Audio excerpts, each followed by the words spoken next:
Perfect. All righty. So talk to me. What are we here to do?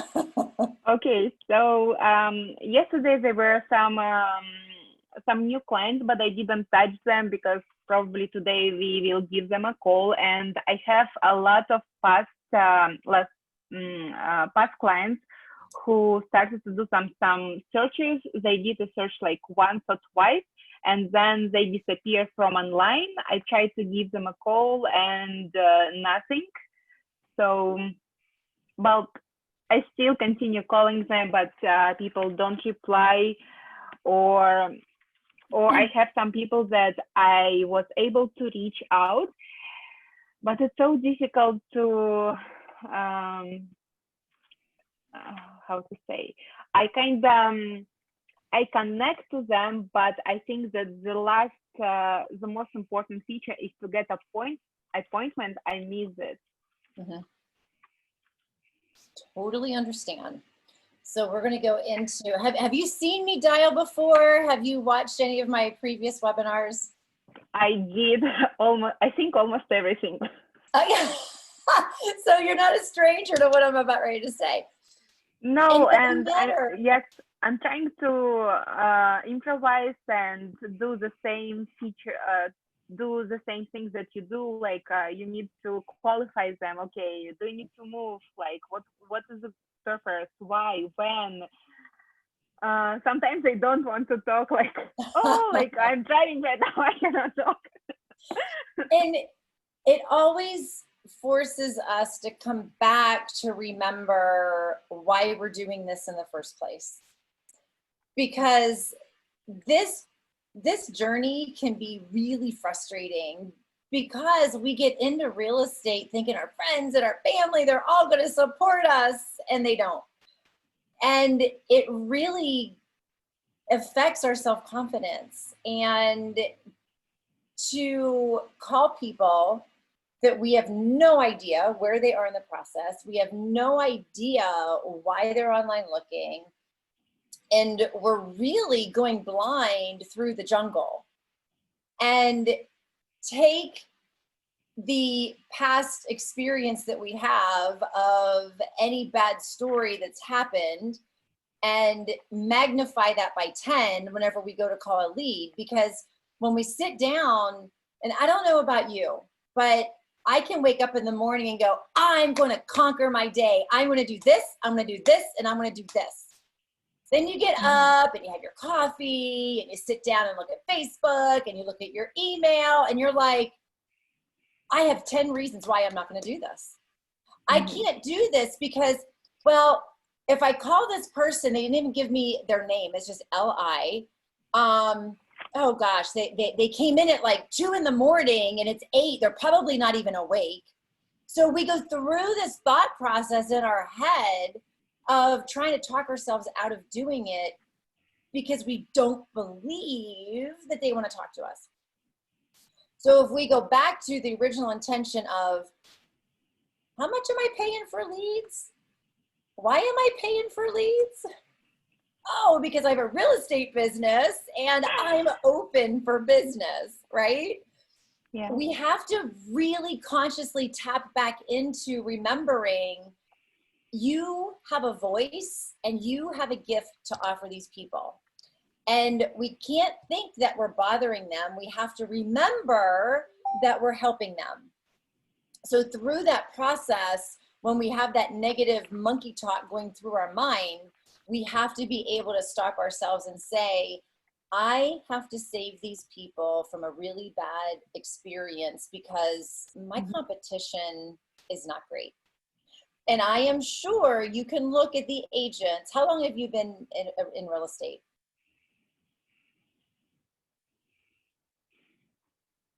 Since 2011. Oh, so 9 years, long enough to realize. I was in 2011. So you've realized there's agents on the other side of your transactions that you're basically doing the deal for them because they don't have a clue what they're doing, right? Well, I know some agents who is not really good. Yes. you have to, it is your job to save these people from that agent. And when you come at it with that perspective, I've got to know more. So when we're diving into those conversations, yes, we have a bank account that we need to grow. And yes, we have goals and numbers that we need to meet, but we're not going to meet it if we're not giving people what they genuinely need, want. And the better we have conversations with people, the more they're going to be telling people about the conversation that they had with you. So always keeping that in mind when we are looking at calling our leads and we don't want to, because we never know when that one person needs to hear from you. And that's really the name of the game, is being convenient for them when it's time. And the more often we're making phone calls and the more often we're working our leads, we're going to be preparing ourselves to get lucky, because we're going to be in that, we're basically setting ourselves up to get lucky more often. So, so for example, it's like, it's okay, give a call to a person like every day until they pick up the phone. And for example, if a lot of clients, they put a search like in the evening, for example, it's 7 o'clock, 8 o'clock, and sometimes I still at my laptop. So for example, would you suggest it's a good idea to give a call right away when the person just did a search and you manage to be like on your computer and you can see everything, so it will be just immediate follow-up? That is, it's one of those things, it's always open for negotiations, because there's no right way and there's no wrong way. It's what feels right for you. I always look at, I have a training where I explain the anatomy of a lead, because there's multiple sources of ways that we can generate leads into our bucket. When I look at Facebook leads or Google leads, I look at them as, if we pounce on them too fast, they get the freak out, like, oh my God, I just wanted to look, right? So there's that gentle little walk, because we have to remember what their situation is on their end. And the only way we can realize that is to think about how we are with our phone. My phone is sitting right here beside me, as I'm sure yours is right beside you, correct? Yeah. We are on a webinar right now. And if it rings, I'm not going to answer it. If a text comes through, your phone lights up, correct? So you have a lead that's sitting in a meeting and they're bored and they're like, oh, Sasha just text messaged me. Oh yeah, that's that agent. Yeah, I did log in. I am going to be looking. I'm going to get back to her in a little bit. I'm back at the meeting. The meeting is for another 50 minutes. And then when you come out of the meeting, what do? You swipe up, you clear your screen, you check everything on your phone, and something more important comes up. Or after the meeting, someone grabs you and you got a minute and they're stuck for 30 minutes. Well, by the time they get back to your message, and this happens to us, right?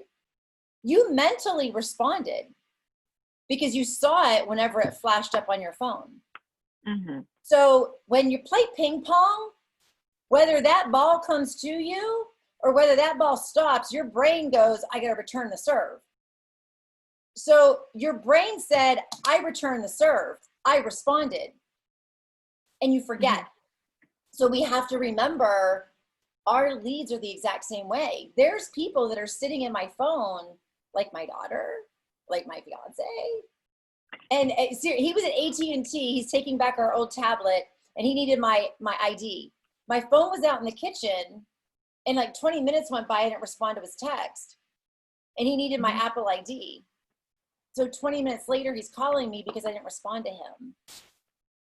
And he's one of the most important people in my life besides my kids. So we really tell ourselves a story that's not true. We just think that they don't want to talk to us. So if they're online searching, it's not a bad thing to call and just go, hey, I just want to check in. It's up to you if it's comfortable to say, I see you're online. Look at 123 Main Street, because it may come across as stalkerish.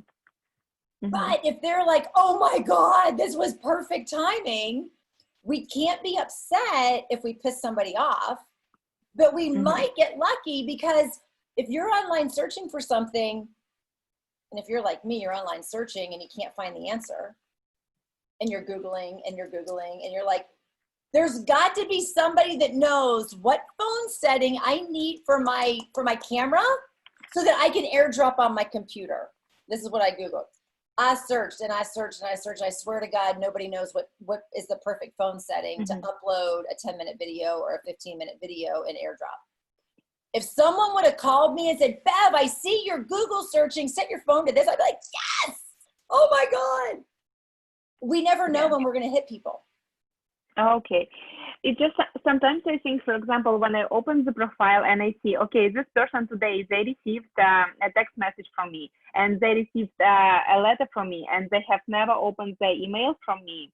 And it's like at the same time you think, okay, is it too much for him? Like it looks like bumping, text message, email, and a phone call today. Isn't it too much? Or it just anyway, give a person every day a call until they pick up. Let me ask you this. If I text you, I call you, and I email you, do you have other emails than just your one primary email that you use all the time? I have three total emails. Okay, now we're getting somewhere. When you log in somewhere and it's for a it's for a receipt when you go to the store, or it's for a store coupon, do you use your primary email address? No. How often do you check that other email address that you send all of your receipts and your coupons to? Well, usually in the morning and in the evening. Okay. So most people today have their own spam email. So they probably didn't get the email. Everybody has a favored form of communication.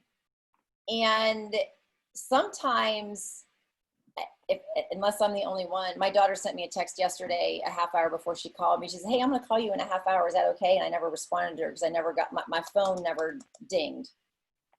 Because my phone's connected to my computer. My phone's connected to my watch. I'm on my computer. It seems to not even ding at all. So we can't assume that they've seen all of your communication. You're really not that important to them. So they're not really paying attention. We like to think that we are. We're like, hey, I'm calling you, answer the phone, right? But we're not important to them. Yeah. So we have to I get think this is a very important point. So we have to get that piece out of our head and say, it's our job to make it convenient for them. And one of the worst things, and my daughter has the world's worst timing, I will be coming out of the car with my hands because I can't just carry a couple of bags and go back to the car. I have to like line them up my arms and like carry as many as I can. And I'm in a condo, so I have to go walk down the parking garage, get in the elevator, go up 13 floors, right? So that's when my phone rings. And I'm like, ah. So I don't answer the phone. It's not that I don't want to talk to her, but if I see a number come across my phone that I don't know, I'm like, oh, well, if it's important, I'll call back. I don't listen to voicemails. Do you listen to voicemails? I'm trying to. See, you are a classic typical lead. So what's so crazy is our mindset, right? We're blaming the leads for not picking up the phone, not responding to us, but guilty. Because you should answer the phone because I am who I am and I'm calling to help you. So we really do have to call leads and go, okay, let's just see what happens today. I got 11 leads in the bucket and I'm just going to ask you, I want to make sure that these 11 leads you haven't spoke to. So I just came in here and I applied the filter as 0 calls logged. Are you using the call notes or are you using the dialer in here that is a true statement that I can call these 11 people and you haven't attempted a call to them? Yeah, whatever I do through this system. And if I manage to talk to a person, I'm trying to put a tag on the person and put some notes if there is anything to put on. And usually how I work, so when I open the CRM, I call the last person who registered, and then this way I'm going from top to the bottom to the latest one. Yeah, and that's really the best way to do it, because if you don't get to it, they already came in a couple of days ago, and yes, that is the best way to do it. And just change it up sometimes, you know, just work the other way. So, because sometimes if you don't work it the other way, you may never get to them. And depending on how many leads you have coming in is really going to depend upon the time It's you're true. spending in there. Yeah. Yeah, so just change it up. Recently, I noticed it. Yeah. I see a couple of questions in the Q&A. Crystal, do you want us to go over those? I haven't read them yet. I just saw that there was 2 there. Do you want to go over those? You want me to start dialing? What do you want to do, darling? So one of them is essentially going to be reflective of when you actually call someone, just like how to approach the conversation without sounding like a telemarketer. Yes. And then the next question is going to be on how many times do we call them without being too pushy if they keep telling us that they will talk to their husband/wife. Oh, but let me talk to the husband. Let me talk to my wife. You know, so you just want to ask, like, who wears the pants in the family, right? So as far as approaching the initial conversation, it really has to do with your mindset, first of all, because if we're thinking salesy, we may come across salesy. So I had to eliminate a lot of vocabulary and change my mindset, because when I first started calling, you know, the broker just like pounds it into your head that you have to disclose who you are, and you have to say your brokerage name, and you have to. Well, that just caused objections, because people are like, which website, which brokerage firm, what was your name again? I spent more damn time telling them who I was with, and they don't care. They just want to know why I'm calling. So the person on the other end, they already got, like, oh, defensive, I don't know who you are, it's probably a sales call. So it's just leading right in, knowing your source. Hey, Monty, this is Beverly. I saw that you were looking at some homes in North Vancouver online. Or if it's a Facebook lead, hey, I saw you on Facebook and you were inquiring about a list of homes or a list of new construction. If it's a home evaluation lead, hey, I saw you online and you were interested in knowing the value of this home. They can't deny it. Unless someone else went in, logged in, and gave their information, they didn't physically do it, which sometimes does happen. They know. So A, you're not creating any objections, and you're telling them exactly who you are and why you're calling out of the gate, because we only have seconds for them to determine if they're going to hang up the phone on you, if they want to continue the conversation. And even if they hang up the phone, I still continue to call them back, because it might have just been a bad time. So if they hang up the phone on me, I'll just shoot them a quick text and go, hey, I'm sorry, I didn't mean to catch you off guard. I'm checking on your home search. You were looking at homes and da-da-da. And I've had people respond back, I'm sorry, I'm at work, I can't talk. And then you're like, well, why'd you answer the phone? Well, FOMO, they suffer, like, oh, who is this? I don't want to miss anything. So that answers that question. And then the next one, they keep telling us. So I like to set an expectation to be able to ask them, so when do you think you're going to be talking to your significant other? Tonight, whenever she gets home from work. Great. How much time do you need for me to follow up with you after that conversation? I don't know, tomorrow? Perfect. What's the best time for me to touch base with you tomorrow? After 4. How would you prefer me to contact you, text or phone?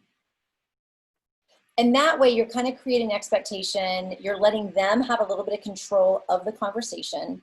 And then they say, just text me. Okay, take it a step further. If you don't respond to the text, what would you like me to do? Because you already know they're not going to respond to the text.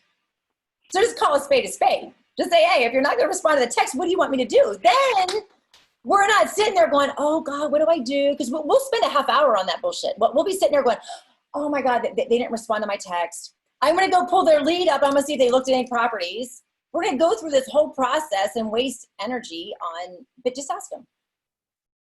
Okay, so you want me to call you then? Perfect. That's what I'll do. And then just repeat the process, because they already told you how to do it. And don't give up, because we don't know what happened in their life. Just keep going, and they will respect your persistence. Because again, it's about their convenience, not you being too overbearing, not you bothering. It's about, hey, and leave a message after the third time. Hey, I don't want to bother you. I really don't. I just want to make sure that I'm following through on my end to meet your expectations, period. And they'll respect it. Is there anything on Facebook or anything, Crystal, before I roll here? Sorry, I was muted. No, we got viewers, no comments as of yet, so you're ready to roll. Wonderful. All right, let me get where I need to be here, Blur. Yep. Let me hit share screen.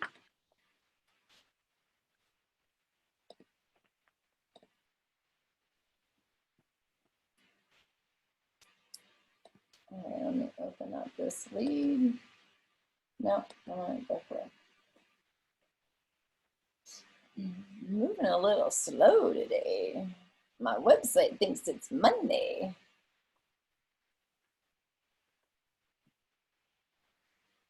All right, how do I say that city? I will butcher that. Coquitlam? Yes. I said it right? Yeah, you did. Woohoo! It's a big day.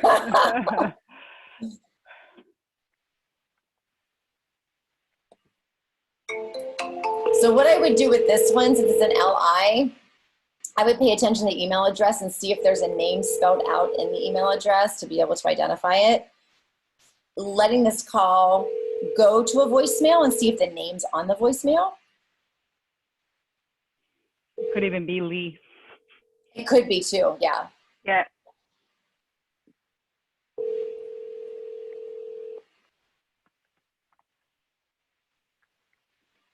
But I never like to assume when it's not clear.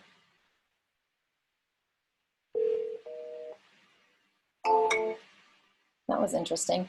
So when that happens, it hasn't happened for a while. So when that happens, if you have a local number, I would dial it manually with your cell phone to determine if it's a bad phone number, because dialers unfortunately don't detect, and they will go through that whole process. Now, the first dial, I like to let it go the whole way to voicemail. Every dial after that's 23 seconds. Yeah. So if you don't catch it as a bad phone number, you're wasting 23 seconds of your life. Every time you dial it. And well, when you're dialing 100 leads and 30% of them are bad, 20 to 30% times 23 seconds, that's a lot of extra time. Yeah.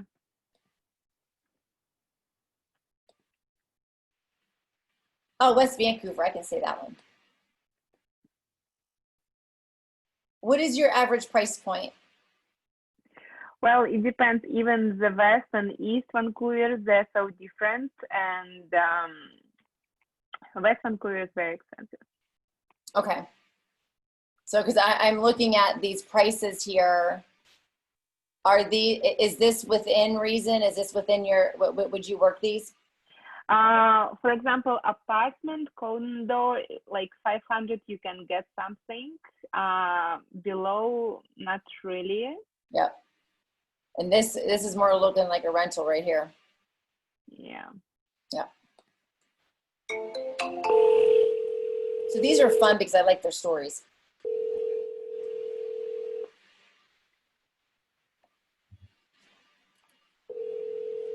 Is that your typical rent value? I don't think it's rent. I think it's 2,003,019. Oh, is it? Because it says K, right? Yeah, those are in the millions. So I didn't know, like some of our MLSs will do that. If it's 4 digits, it's 2,390. Yeah. House is more than 1 million for sure. Like.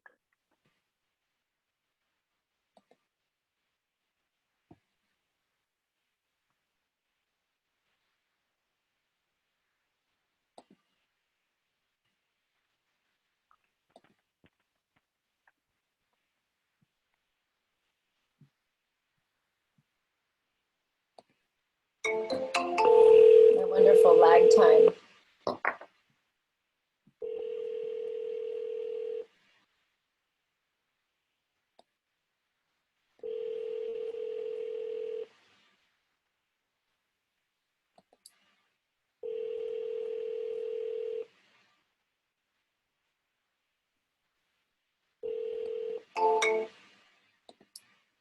Where's everybody at today? This one's not going to go through, is it? 'Cause it's a 09. It's an international number, yeah? I think so. Yep. All right, let's go to the next.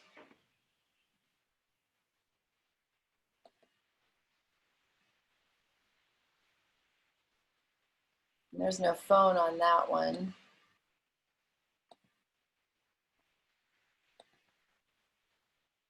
So I'll mark that one as invalid. See, this is like a favorite list to me because my game of we started at 11 and as we're dialing, you get to 0 and that's kind of the little, if you don't have a win on them answering the phone, you got your list to 0. You're like, yes, let's do another list.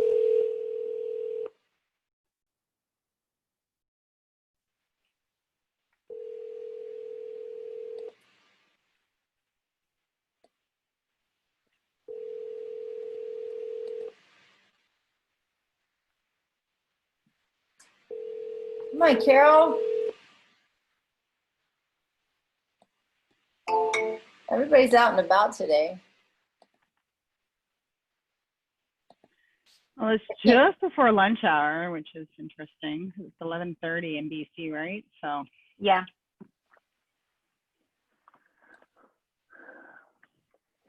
Usually I do like sometimes when I have time, I'm trying to get like as much as possible. Or for example, if I don't have time, I'm saying myself, okay, today I'm gonna do like at least like minimum 20 or 25. Or for example, if I have specific time, okay, I have 1 hour for this, like just sit and do whatever, how many people I manage to do, it's perfect.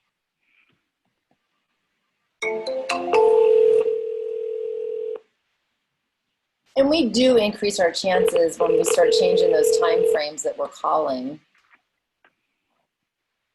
Because if we sit down and call when it's convenient for us every day at a certain time, when people have habits.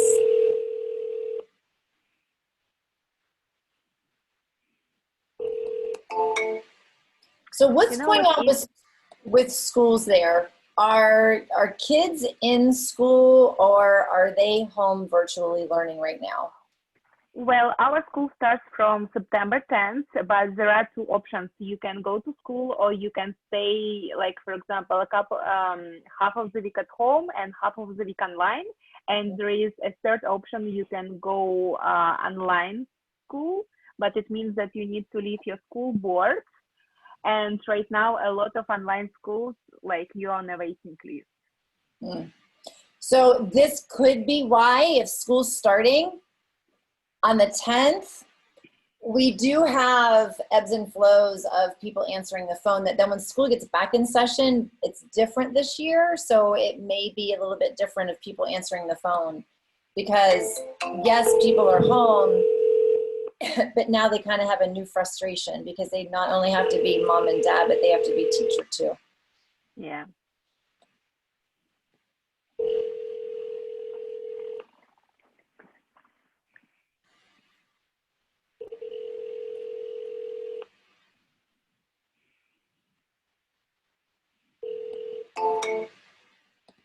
And I found with my leads that the best time to call them is around like after 4, like 4 till 5:30, and then like 5:30. Sometimes I go pick up my children from daycare. So this is like perfect timing. Yeah, and every market's different. When everybody says, what's the best time to call? Well, it really depends on.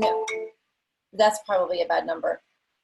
It really depends on your lifestyle and your community and do people commute, don't they commute? Because I was in the Washington DC market, but I was an hour and a half outside of DC. So in my market it was great for like 8 o'clock in the morning was an awesome time. People were much more friendly in the morning because their day hadn't hit them yet and they were commuting. And then, the ride home anytime after between 5 and 7. Yeah.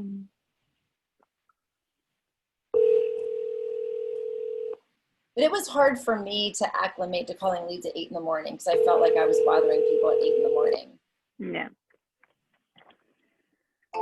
But you have a higher chance of them answering because usually your phone doesn't ring that early in the morning, and people think, oh, it must be important because my phone's ringing Important, early in yes. the morning. It's true. Yeah, I don't know why these. I thought I hit them all. Mustn't have. Is that a call? I can't tell. I can't see the names at the top, so oh crap. I can't see the names at the top when I'm going through, and I can't remember which one I clicked on. But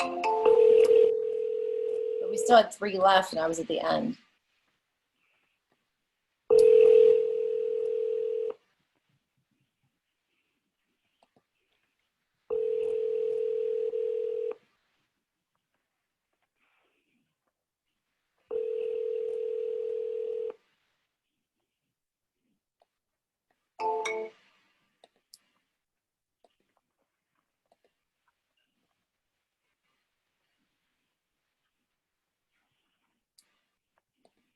I cannot believe 11 dials and nobody's picked up. And no one's answered.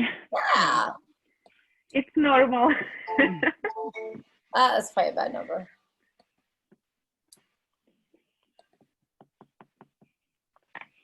What is your biggest objection when you're calling leads? What do you hear the most that you may struggle getting further in conversation? Yeah, so for example, one guy, I talked to him a couple of times, and it was like I'm talking to him like, oh, I see you're looking online for some townhouses in Richmond, and he's like, yeah, and before I managed to say something, he's like, oh, I'm with the clients right now, I'll give you a call later, and I'm like, what is the best time to call you back? And he's like, I will call you, and then he hangs up. So like that. So those are fun. So what I would do with him is next time you call him, has he answered the phone every time you've called? Yes. Isn't that funny? So the next time you call him, just say, hey, this is Katja. Don't hang up on me. You're probably with a client, but I just want to know if I should keep calling. And it kind of breaks that mental pattern. And he's like, oh my gosh, I am so sorry. It's really amazing how when you call somebody on it, it just adds that little bit of humor because it just breaks the cycle of what they're expecting. And then it catches them off guard and they don't know what to do. And then you can continue that conversation. Because here's the reality. You don't have them as a client, so you're not losing anything if the outcome's any different. Yeah. So it's just really playing with it. And Crystal, why don't I have like my pipeline search here? Like, oh, filters. Oh, what's going on? It looks different. What is going on? Her number 2 filter will show her anyone that she's attempted to call but hasn't called in the last few days. Needs to contact her. Let's see who's in there. If there's anyone in there. Oh yeah, there's a few. And this won't run over on the 11 that we just dialed, right? No, because this is every other day. So anyone that showed up and that you called today isn't going to be in this list because all right. Contacted today. Well, here's the way I look at the glasses being half full. Nobody answered the phone in 11 dials. I can get through 33 in no time flat because nobody answered the phone. And that's okay because you're being consistent, and that's what matters. Because think about your phone. If you see the same number popping up 3, 4, 5 times, you're like, who is this?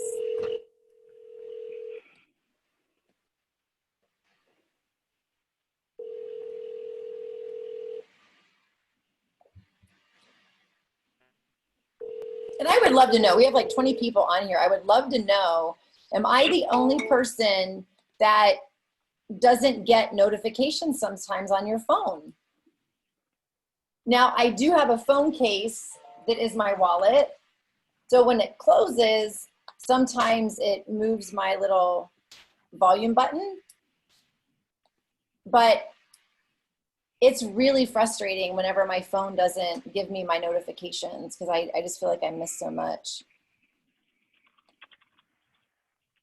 I'm like, how are people so good with text messages? I choose to be, but if I don't get notified.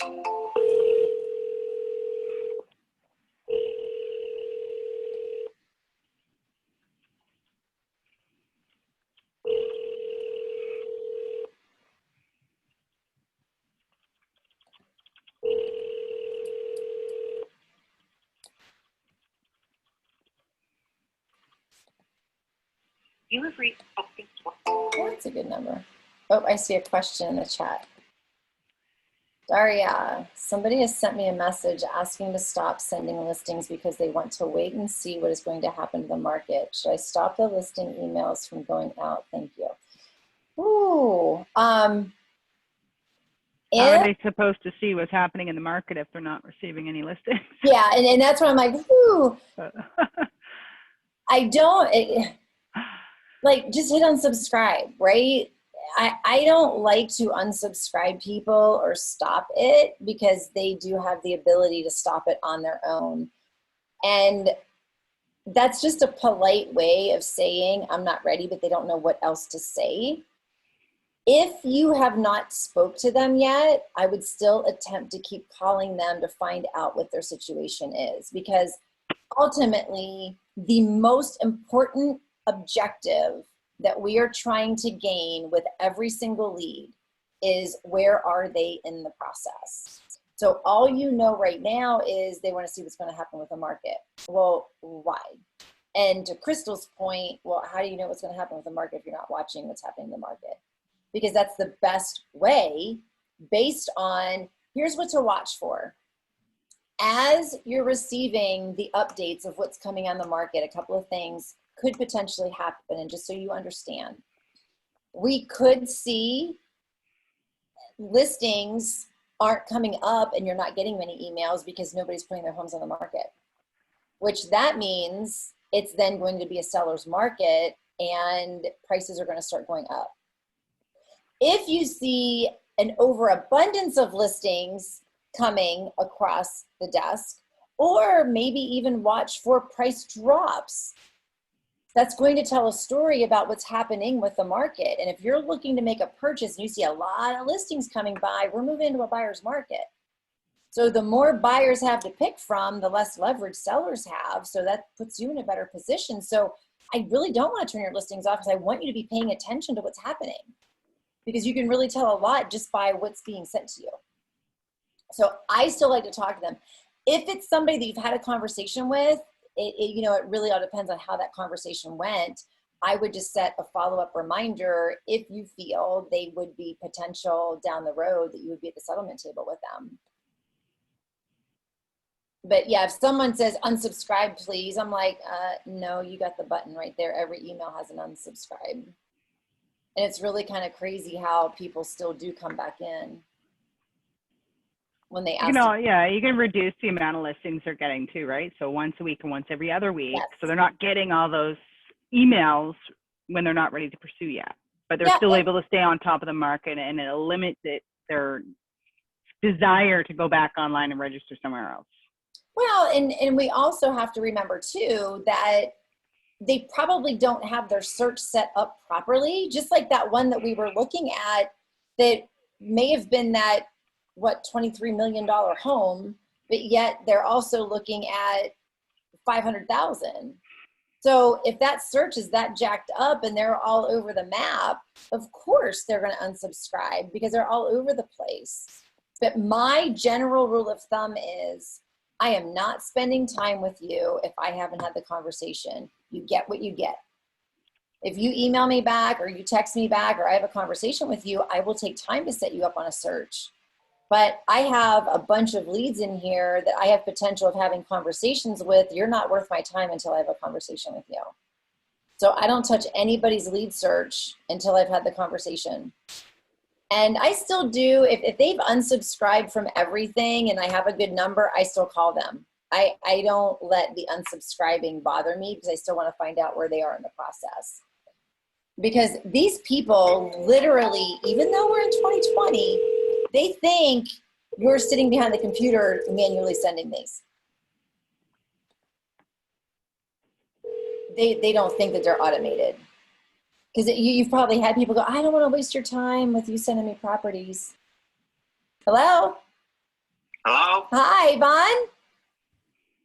Who's this? This is Beverly. I am checking in. It looks like you had been online and you were viewing some homes in the Vancouver area and some roundabout locations.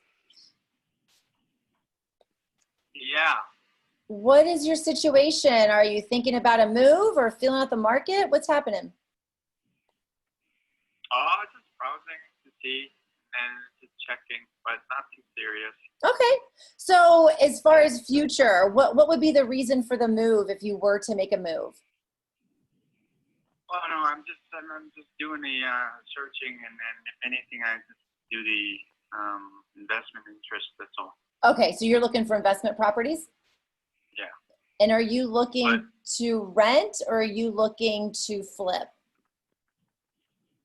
Property to rent. Okay. And do you have any criterias that you like to try and stay within as far as price parameters and what your return on your investment would be for an investment property? Well, like I said, I'm not serious into it. I'm just kind of browsing, but Okay. that's just one me, and then I have a partner, but I got to talk to her before anything serious happening. So Absolutely. Would this be your first investment property, Vaughn?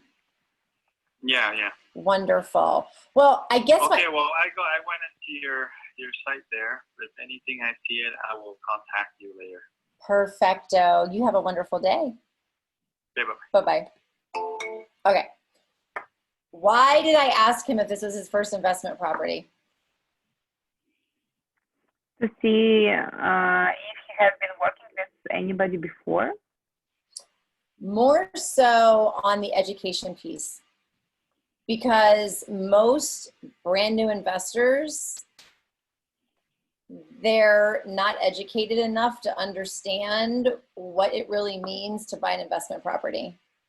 Yeah, they have no idea what they're looking for. Exactly. They went and got some Robert Kiyosaki book that they found that they could buy a home with no money, and they're going to go out and do all these investments. And it's really a huge education piece. And when I ask that question, so when I ask them, like, what are you looking at for a return on your investment from what you pay? If they can't answer it, they have no idea. And you would really most likely be wasting your time barking up a tree because they're not going to be able to invest. Yeah. And that's just my experience. And, reality, investment opportunities today are not like they used to be 20 years ago. Yeah. Do you have any investment opportunities that are rentals in your market that are on the MLS? Probably that's not on MLS, yes, and usually it's a private deal. Exactly. And he's looking on the MLS. And and you could tell he's like, well, I'm just looking, because he's just trying to figure out where he's going to get his money from to make it happen. So this one, rent for investment, first investment, just trying to figure things out. So what I would do with this one is I would put a tag on him that would say situation investor, and yay, you have him. So what we're doing now is we're just putting him on the shelf at the grocery store. So if you ever wanted to work with an investor, you at least have something. And where I like to park my investors are because I did a guaranteed sale. So if I would sell your home in so many days, or A, I would pay the mortgage, or B, I would buy your home. I just saw someone, they said, I'll cut my commissions. I guarantee your home sale within 60 days, or I'll reduce my commissions. I'm like, brilliant marketing. So if you attempt to do a guaranteed sale, it's great to have a pool of investors to be able to go back to and say, hey, I have this property. This is the situation. Would you be interested in this property at a certain price? And that way you're not lying about your guaranteed sale. But we have to remember, I'm kind of going in the weeds here, but everybody always wants to know this because everybody thinks the guaranteed sales are the gimmicks. but they're really realistically not, because every home has a price and every home has an investor that would pay money for it. So the reality is, when you do your guaranteed sale, as long as you say, I have XYZ investors and they have parameters, and I would need to see if your home would qualify with my investors. So you can ring them in, deliver your pitch on your presentation and say, you know what, honestly, if we're discounting your home by 20% of appraised value, and we also have to have the home inspection and we evaluate for the repairs, I could probably put you on the market and make you X amount of dollars more than what an investor is going to buy your property for. And they're like, oh my gosh, okay. So it's really a win-win. So that's why I like to have investors, because now you can say I have an investor. Yeah. That was something I don't think ever came up on this webinar before, Crystal. No, I don't think so. It's always funny whenever I do training. I'm like, what is your mindset on a guaranteed sale? Mm-hmm. They're like, no, don't do it. It's a gimmick. But it changed my business. It was the best thing that ever happened in my business.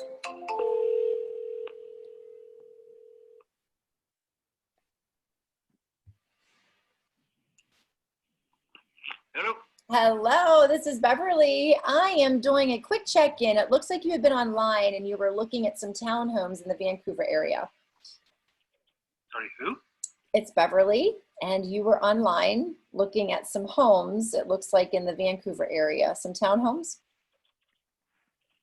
I don't understand. No, you weren't online looking at homes? But who are you? This is a private office. I don't know who the hell you are. Well, somebody, you must have won the lottery and someone used his phone number for us to call. So what happens is people, you know, they search for homes online and it forces them to put in a name and a phone number. And not me. You were the lucky phone number today. No, not mine, because this is a private office. This is Bell Canada, actually. Okay. No idea why this and who's using that. I'll have to report it as it's fraud to my supervisor, because that's what it seems that it is. Okay. All right. So what I'll do, I'll just mark it as a bad phone number, and we'll remove you from our database then. Okay. That will work. Thank you. Have a wonderful day. Bye-bye. Bye. Call it fraud. What just happened? Like what? I don't know. It was like, this is fraud. I'm gonna have to report it to my supervisor. Okay, good luck with that. Like, I don't understand what. He didn't quite understand, I don't think, but. Well, and that's where, so it's so funny that conversation even happened.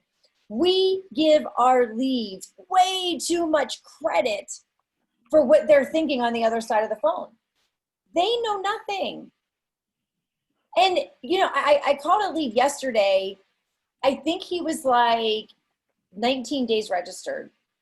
And I said, hey, I saw that you were looking at homes. I was calling in Breckenridge, Colorado. He's like, me? I said, well, maybe it was you, unless somebody just used your phone number, but were you online looking at homes in Breckenridge? He's like, I don't remember. I said, well, is that a destination that you travel to? Is it a destination that you have of interest? And this is serious as a heart attack. He goes, well, yeah, we're looking for a vacation property because we're going to be going out there for a week. And I'm like, dude, really? You know, I'm like, okay, you've been online. Oh, yeah, so we give them way too much credit. That is for sure. It is an office. People can't remember what they had for breakfast, so. No, but I damn well know I was online Googling something. If someone calls me on it, I don't forget that. Yeah.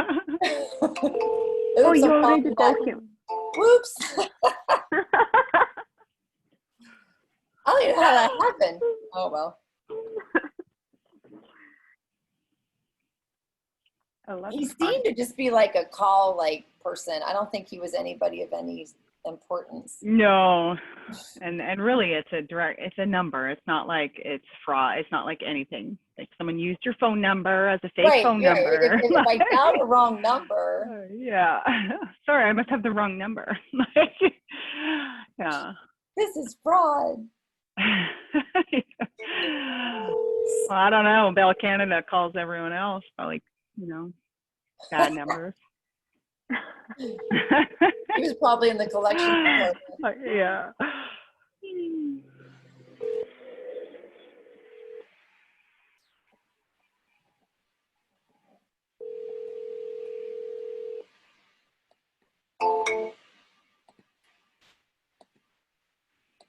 Do you have any questions as far as how many times to call, how often to call, and when to stop calling? Not really. So I understand, like I see it, just give them a call every day. Sometimes I don't have the opportunity, but usually I'm trying to give a call every day. And so I guess just don't look at the email, text message, how many they receive, just as long as you have this contact, like hear each other. Yeah, and just make sure that every day is different time frames so that you can hopefully increase them answering.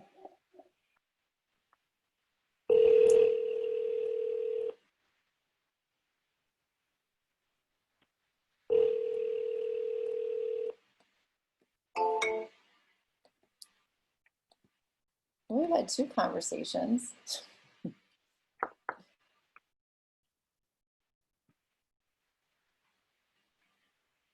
One was barely a conversation if you committed fraud. Yeah. Yeah.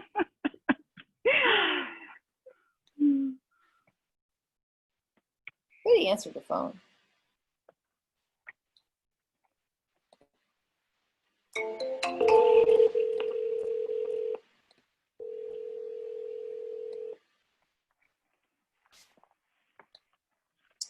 Okay, so I see Wes put in the chat.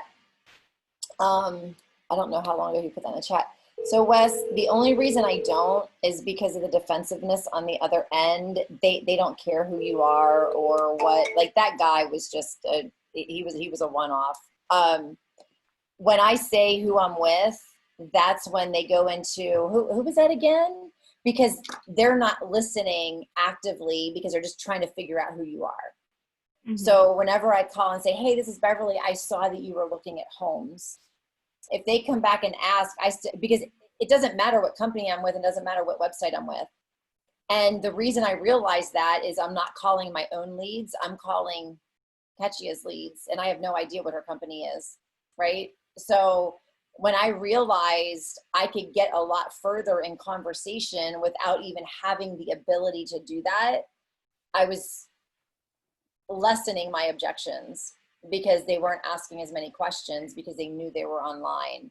So very rarely do you get somebody like that gentleman. And I say, oh, I'm just working with Ketchia, and I'm just calling to check and see kind of what your situation is. They're like, oh, okay. And usually it's a pretty smooth transition. Yeah, and because usually you have so little time to grab the attention, the interest, so you don't want to lose it explaining, oh, I work with this and that. Yes. Because mine was, because I was Keller Williams, my team name was Weintrail Homes, and my website was Northern VA Home Searcher. And I felt like I had to say it all, and it took 3 minutes to get out of my mouth. And they're like, what website? I'm like, you're Northern VA Home Searcher. Well, which one is that? How do you explain that? Oh, the one you were on. But they're on like 4 or 5.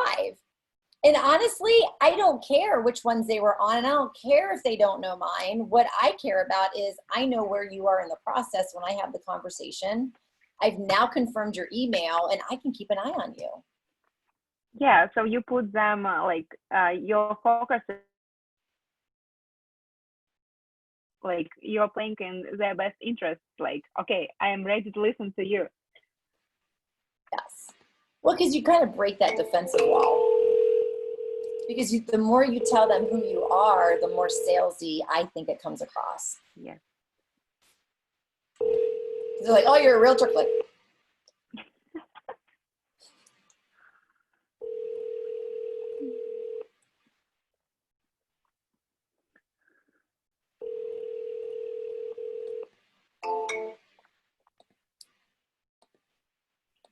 So there is a question, I'm not sure if you've seen it, from Lisa in the Q&A. She's asking, what time do you think it's too late to call a lead?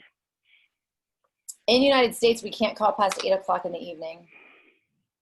And we can't call before 8 o'clock in the morning, so 8 to 8. And I have great, I don't know what word I'm looking for, responses between that 7 and 8 time frame in the evenings. Yeah. I find, like, for myself, I'll never answer a call that I don't know after 9. Usually, like, I'm gonna give it support and they'll leave a message. It's kind of like exactly. Because it's like, it's, you know, it's my downtime. I don't want to be talking to people at that time, especially if I don't know who they are.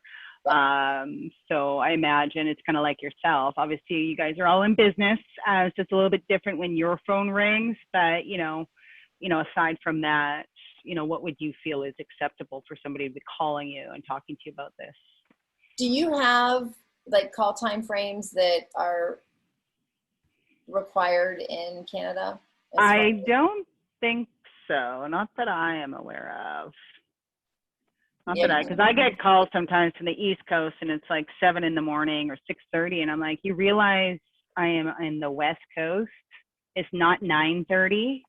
It is 6:30, and you're giving me a call right now. Like, I'm lucky I'm up working anyway, but if I wasn't, I'd be so mad. Like, yeah. So I don't know if there is rules or not. Well, and there was, I remember years ago, I was at a conference and I was in a room listening to a panel of people that made phone calls. It was like a panel of ISAs, and they literally had a midnight shift ISA watching the leads coming in, and they would call them in the middle of the night. So the lead would register and they would call. Mm-hmm. And they had great response to it because people working on the midnight shift that were logging in, they would answer the phone. It was crazy to me. And you know, the reality is the only thing that stops you from doing something is your mind telling you you can't. You know, and really, who told you that? Who told you that you couldn't do that? Now, if you have a law, of course, you want to respect the telemarketing laws. But as far as if a lead logs in at 11 o'clock at night and you're up, what's wrong? If they're up logging in and they're on the computer, what's wrong with calling them? Mm-hmm. Nobody says it's right or wrong. It's just how we feel. Like, oh, that's stalkerish. That's weird. But you can hit them at the prime time. Yeah. We don't know. So we got your list down. We did. So there was 11 in the other one. There was 33 in this one. So we got it down a good 17. Yeah. And I think somebody just returned the call. They were calling it the phone ending 4731. Okay, yeah.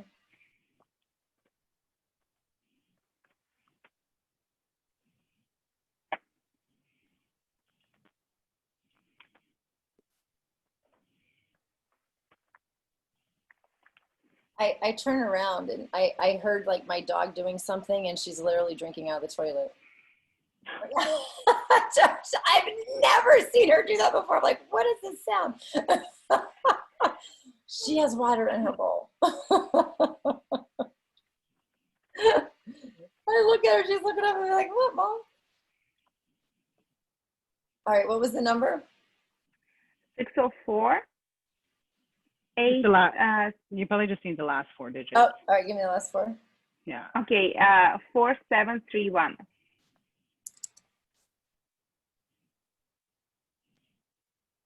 Oh, nobody. Okay, so this is what happens. We may have called them on a number, but they may have called back from another number. Yeah. And I do that a lot. Like if I'm sitting with somebody, like my fiance doesn't want to answer the phone, and I like love playing with telemarketers. So his phone will ring and he won't answer it, and I'll call it back from my phone. So we don't know who called back. So you have to Okay. call that number back. Yeah, and I have one question for Crystal. Crystal, is it possible, for example, when I got a call that I see that it's from CRM calling? Because sometimes I see it only like a phone, and Yeah. I'm not kind of ready, prepared to pick it up, you know? It's this phone, yeah. So there may be a way, and I haven't tested this out, is using Zapier to zap leads from your agent locator into Google Contacts. So then their phone number is in your Google Contacts. And so if they call you from that number, it potentially could display their name so that you know who it is. But again, you might be like, well, who's Steve Smith? I don't know Steve Smith, right? But you would be able to connect the name to the lead essentially, potentially, if the name call display matches the name of the lead, right? Yeah. So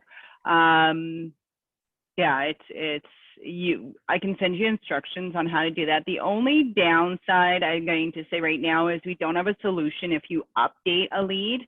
So if you change out the lead's phone number, it's not going to reflect in your Google Contacts, unfortunately. So you'd have to go into Google Contacts, find that person, and go about it that way. Yeah. I see. Okay. That would be awesome if that would work.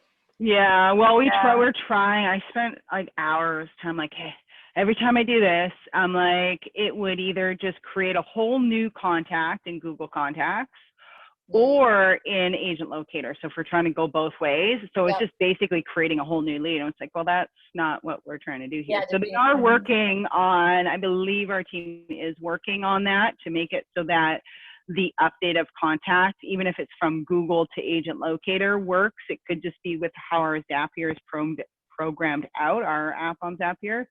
So I believe they are checking into that. I wouldn't have an ETA on any of that, unfortunately. Cool. All right. Well, I will see you all in 2 weeks. Perfect. Thank you so much. It was awesome. Like, thank you so much. My pleasure. It was great meeting you. Thanks everyone who watched today. It will be uploaded to YouTube shortly. And of course it is in our Facebook group as well. So you can always rewatch this webinar if you need to.